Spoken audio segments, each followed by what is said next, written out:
Yay! All right. Let's do this. So let's do this. I have a quick question for you before we start, and Yep. I'm going to leave the camera rolling. Okay. So we're talking about creating your own stage. It's all about that entrepreneurial spirit. Love it. That is totally you. Can you give me like a young David Fiorello creating your own stage, making an opportunity experience? You got one of those? I have a story for you. Do you? I told the story at dinner the other night. I remember I was playing baseball and we were doing a fundraising thing for the team. And so they gave us a box of like 24 candy bars that they're like, go out and sell these for like $1 each. And this is the 90s. So like everyone would go to like the local grocery store. And so I teamed up with another kid and we just had the idea. We're like, let's just go out and ask for donations. And so we donated the entire amount of what the cost would have been for the box of candy bars. And then we just ate all the candy bars. And it was like, yeah, work smarter, not harder. We got sick. It was fantastic. But all these kids are like, $1 for a candy bar? They're like, I don't really want a candy bar. You're like, no, $1 to help baseball. They're like, why support the kids in baseball? It's like, boom, perfect. So then we got sick and we ate 12 candy bars each and it was a good day. Entrepreneurship. Use it wisely. There it is. You're awesome. No, all you're right, so funny. kindred spirit. I sold tickets in my front yard. Yeah, there we go. But I took donations too. I'm trying to keep up with you, but it's really hard. You're a hard act to follow. No, listen, I'm the hard-headed actor. That's fair. That's very fair. The Mona Lisa life be a singular success. Well, good afternoon or good evening, whatever part of the world you're in. I'm LK Fletcher. This is 7 minutes to be a singular success. In a perfect world, there's something of high value that most people can learn in 7 minutes. And I am so excited to be sharing my space with David Fiorello, a wonderful colleague and a charming man, and You're the best. And a spaniel daddy. I am a spaniel daddy. That's true. And she is daddy's fancy little princess, and she knows it. And when people ask how old is she, the answer is she's old enough to know better. But here we are. So if you want to hear about Cavalier King Charles Spaniels and you want to see a picture, just like maybe comment the word dog, and I'll send you a picture of David's dog. I probably won't ask for his permission. I won't get a media release from the dog, but I'll send you a picture of her because she's really She has her own Instagram. She's a star. She's a star. See, that's the create your own stage Yeah, mentality. Okay, so in the realm of the professional life of a performer, I have 3 pillars. One is technique, knowing your craft, being able to do it. That's your voice. And then your artistry, which is such a big part. And then the last part is your audience. How do you take that to market and sell it? Or in your case, get donations for it. So David is going to tell us a little bit about what project means to him, because he is the king of taking an idea and creating a whole project, a concept, a package. As a matter of fact, he's going to tell you a little bit about the name of his organization because the word project's in there. He doesn't take an idea, he makes a plan. He makes a project and then he executes. So tell us about your You're very project. kind. That's a really big intro. That's great. No, I mean, and again, I'm not anything special. It's just you surround yourself with the right types of people. And I learned kind of early on, you want to surround yourself with people who are smart people that disagree with you. And that's the whole point of this.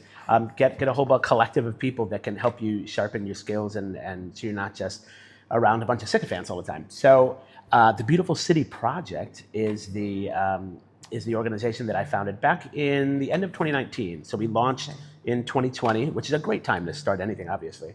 And so the whole idea behind it was I had a friend who was like, we should form a theater company. I was like, we should not form a theater company because there are so many theater companies in Chicago and they're all fantastic and I work at most of them and you should go out and support them and it's a hard time for theater even before 2020. But then it was like, well, wait a second. She's like, think on it for like 48 hours. I was like, I actually have thought about it.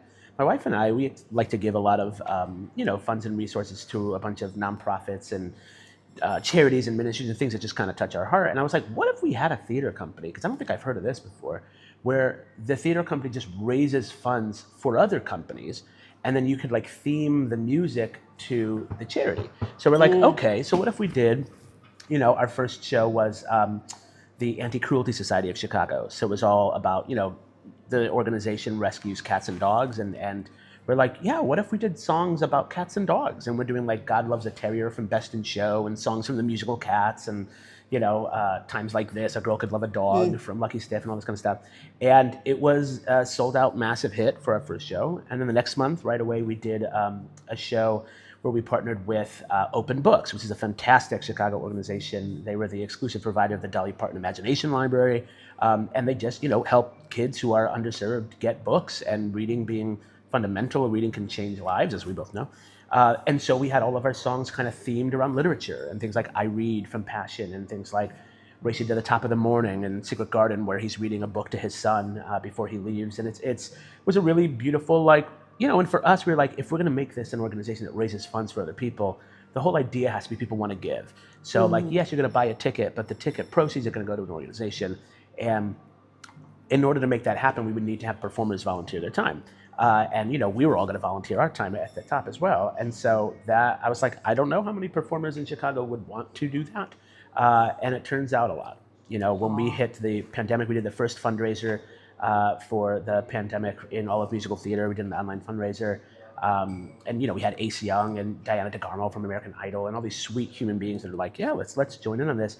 But then that summer we did something called, this is the most long-winded answer. You only have 7 minutes. I love it. That's all right. We did something called the Top 100 Project. You can watch all of them on YouTube, on our YouTube page. But we did 100 days straight of what I put together as a list of the top 100 songs in musical theater without repeating any shows. And so I just, I got the 275 of our Chicago people, musicians and performers, to engage them in doing this. And, it was different people every single day. We didn't repeat any people, we didn't repeat any shows. And it was just like a real, oh my God, this thing could completely work. Fast forward, we are doing a retrospective in December where we're going back and looking at the entirety of the organization and all the shows that we've done, all the organizations we've raised money for. And it'll be our 40th production since 2020. So Fabulous. It's pretty crazy with the pandemic in there. If I, was one of the sharks on Shark Tank, I would say I'll invest as much as I can in this guy. That's pretty sweet. Because that spirit, that high level of engagement has worked. Follow this guy on Instagram. Very sweet. Beautiful City Project. Beautiful City Project on Instagram and Facebook. Or Super Fiorello simple. Studios. But action creates action. Yep. It never stops. You just have to get it moving, and that's where you're so good. You can see David's schedule. It's always full. He's always, every action has an equal something reaction, right? Physics versus music. But that sense of perpetual motion has Which to is always not be easy, there. and you have to, It's it's so hard. it's so self-started. It's you can't just rely on, some people, they really adore the cubicle life, and it's like they need someone giving them the structure and telling them what to do from 9 to 5, and that's great. Like they're some of my best friends. It's exactly what they do. But the kind of the entrepreneur spirit and the entrepreneur mindset, it's like if it's going to be, it's up to me. And so some people don't know how to have that kind of discipline, and sometimes you're forced into it because there's a health thing that comes up or a job loss that comes up, and you got to figure out your life. But if you can figure that out without any emergencies attached to it, you can figure out how to take more ground and quickly and positively and draw a bunch of people to your side that also want to do the same thing. And then leading a volunteer army is also a challenge because, you don't really have any control over what they do because they're just doing it for free. And so finding out ways to dreamcast and inspire people and get them on the same page is not easy, but it's also incredibly rewarding when you can do it, especially because we're raising funds for other people. So it's never about us, it's never about the ego. There's always something that's bigger than you. And that's what I feel like really creates a lot of success, is when you can tap into something that's not just, I want to be wealthy, I want to be famous. That usually comes along with doing something great for a lot of people. I love that. We just finished a movement like that. We just did a national fundraiser just this past 2 weeks ago. Terrific. But the whole idea that you just illustrated, I'm hearing this fearlessness in you, which is it's okay to create something somebody hasn't done before. Mm-hmm. It's okay to take chances. It's okay to change a little bit in spite of a pandemic. And so I think that's the permission you want from somebody who's succeeding very well, is it's okay to take a chance. It's maybe okay to do it differently than somebody else. Yep. Do you have a case study from your studio or these actors that you work with about somebody that is maybe not as outgoing as you or I that is taking these chances? Absolutely, that's a great question. My executive producer is a woman named Elizabeth Bushell, and she is great. And if you're watching, Elizabeth, you better be. No, she is somebody that came to me about halfway through my journey of Beautiful City Project. and just, wanted to volunteer, wanted to get involved. But she has a background. She went to the Wharton School. She trained as a competitive figure skater when she was younger. But she kind of left theater in general and went to work on Wall Street and worked for Goldman Sachs. And just, that race becomes something incredibly draining. And she moved back to Chicago and decided she wanted to get back into theater. So she started off in my actual vocal studio, and we started talking about all these things. And she is, she's just certainly outgoing, but she's not, she's more of the brains behind it, and I'm more of the creative force behind it. Could not do what we do without her. But it's just such a testament to, you can always change courses. You can always decide you want to do something else. And, that's the whole point. It used to be there was such gatekeeping of knowledge that, unless you got yourself to a library and checked out a book, unless, you knew exactly what you were looking for, now you can get on YouTube and you can find out how to do anything. Mm-hmm. Now you can just jump online and be like, let me find 60,000 people who have done the same thing that I'm trying to do and figure out how they did it. And most people at the very top, as you know, all we really want to do is help more people succeed. You're playing Little League baseball and all you really want to do is be a professional baseball player. And you can talk to your uncle and he's like, kid, just so you know, the amount of kids who are really good that don't even make it to the Little League, they make it to the Little League World Series, they don't even play college baseball. The chances are so astronomically low. And then you sit down with a professional baseball player, they're like, anybody could do, I could show you how to do this. It was, it takes hard work, you want to work hard, but you got to have people that have the results to give you that kind of information. And they're everywhere because all we want to do is help people. That's why I have my studio, that's why I have the Beautiful City Project. It's all about how do you get the next generation of people that want to win and do something about it. How do you get them, get their foot in the door? And that's what I love now, because anybody can do that. That doesn't take actual talent. It takes willpower. Mm-hmm. It takes brains, And as unique as you are, there is a tribe of people out there that have that strong sense of community. And it's we want to empower you. Trust somebody. Find somebody to trust. Yep, 100%. They're out there. Such good stuff, David. Such good stuff. I like your background. It's gondolas. It's very, very beautiful. Yes, I know. We're in Vicenza, Italy today, and many of our students have gone to Venice for the day, and they're on a gondola and listening to beautiful singers just up and down the canal. We've done Venice so many times. It's just, let the kids have Venice. Congratulations. It is beautiful, of course. We love Venice. Yeah. I was trying to, and I'm not good at multitasking, I was trying to formulate just a thought. I loved your examples about your students, about, being willing to take risks and get out of their lane. I think one of the hardest things for people when they're looking to be successful, and in my podcast is Be a Singular Success, mm-hmm. is you have to define your own success before you create your own stage. Your success was not accolades or income, although you've gotten those, and in many, many places, but that wasn't your purpose. Your success was this model of, I want community, and I want to give to the community. Right. And so often then you get the thing that's the spoils of that.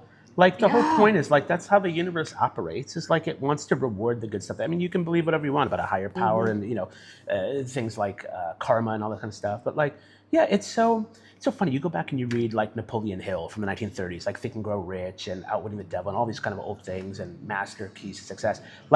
It's all the same stuff. Success principles have not changed. They've been repackaged in different ways, and John Maxwell comes out with a book on leadership. And it's fantastic to consume all this stuff and to be so encouraged by the fact that success principles never change. So that's why I'm such a believer in reading. There are so many books out there that can, and do a little bit of research and see what are the types of books that will connect with you. I'll plug one book here. There's a really great book called Now Discover Your Strengths. And it's a book, I don't know how much it costs now, maybe $45, $50, because it includes this test that you take online, mm-hmm. and it's a singular test for you. Is and it the Strength Finder test? Strength Finder, exactly right. And not only does it give you your actual strengths, even in the quiz, how long it takes for you to answer questions is factored in and everything. But then you start to see okay, what are the things that I'm uniquely good at? Right. And the whole point of the book is you, and I've heard this from so many different success books. It's this idea that the world pays 9s and 10s. And so you've got, if you're you can only really go up 2 number levels on something in terms of getting better. So if you're already a 7 at something, you can get yourself to a 9, and the world pays 9s and 10s. If you're a 3 at something, why are you spending so much time on something that you're not great at? Perfect. Start taking the stuff that you're really, really good at and start bringing it to a 99th percentile level. And there's it's a beautiful concept because I don't think most people understand the things that they're good at. Like they might know their horoscope. They might be like, oh, since I'm a Virgo, I'm really good at organizational stuff. It's like, yeah, go a level deeper, because what if you being really good at organizing things can be, you could be running, the Olympic Committee like in 15 years, like and figuring out.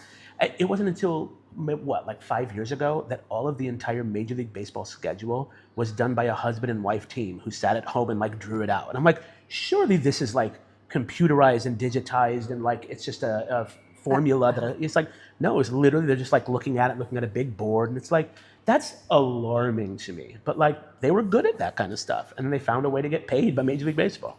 So there's been 2 Major League Baseball analogies so far. Trying to see if we can fit in a third one. I'm going to let you. I'm going to let you. First of all, you're brilliant. Second of all, you're brilliant. And I'm going to extract this from what you said, just because I want you to wrap it up with another baseball metaphor. Sure. Okay. I have it.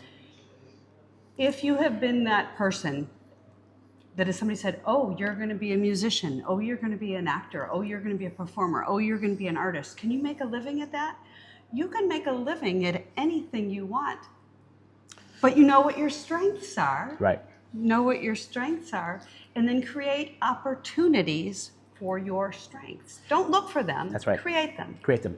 Because again, like your strengths that put you on third base. Why start with something where like you're at home plate and you have no idea if you can do this thing and it's not even your strengths and you're trying to get home. It's like, you're already on third base. All you need to do is get yourself home. Like, and I mean, you can look at how many YouTubers are legitimate millionaires for doing mostly nonsense. Except, is it really nonsense? Because we live in a free market, for the most part, society where it's like, yeah, if you're providing something that people want, like Beyonce has a lot of money because people really want to buy her records. That's great. That's the way it should be. And so, you have these YouTubers who are people who like literally sit and they eat and people watch it and they pay them money. People who like play video games and it's like, I'm going to do a video game through of this thing and people subscribe to it. Like it's a gig economy now. The same way that you could 10 years ago be like, I need to make more money. I can't get a second job. I could drive for Lyft. I could drive for Uber. It's like create your own opportunities. And it's never been easier to do that because now enough people have also done that they can show you the way. It used to be 10 years ago, it was like, yeah, if you're going to do this, you're going to have to blaze your own trail. It's like, yeah, there's some trailblazing still involved, but like you can find people who have done it, ask their advice, minimize the mistakes because they've made the mistakes. And again, when you find people like an LK who's like, yeah, I've done these things. Let me just kind of show you how. They can't make you want to do it. That's on you. But like, we can show you how to do anything. Like just find somebody who's done it. You just got to have a little bit of, gumption. You got to want to do it. And I think that comes from mindset. I think that comes from reading and figuring out. Step off the base, run for first. That's it.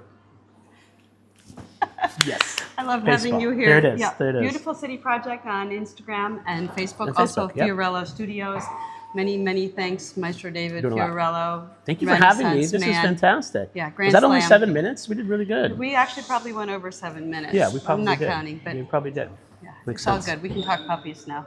I'm going to show one just to your camera. Oh, okay, let's do that. My wife just got home from a trip to Florida with her mother, where I was before I had to leave, and she sent me a message that said, I got her. She had to go pick up our dog from... Oh, my word. So this is just our sweet little pup. This is her. It's your baby. She's just in the car wondering why we hated her so much that we had to leave her with someone else for my 1 word. week. Let's see yours. You I bringing it up? was, but you know what? I have all my pictures on my phone. I'm afraid I don't have them. My dog, Our cat breed. if you're not a true Cavalier lover, looks almost identical to David's. Yeah. Yep. Yeah. Cavies are the best. Yeah. Oh, there we go.